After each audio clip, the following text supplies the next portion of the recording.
नमस्कार दोस्तों, मैं हूं कुसुम कला। स्वागत करती हूं आप लोगों का अपने यूट्यूब चैनल में। तो दोस्तों, काशी से जल भरे लाना बलम आई सावन महीना।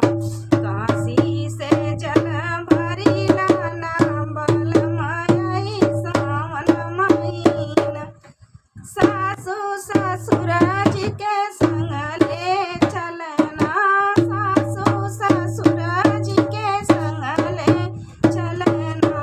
हमको दर्शन करवाना बलम आई सावन महीना।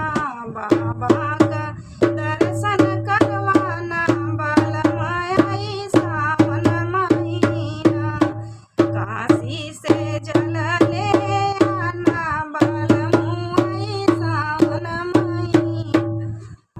बाबा को जल तुम चढ़ाना बलम आई सावन महीना। काशी से जल भर लाना बलम आई सावन महीना। काशी से जल भर लाना बलम आई सावन महीना।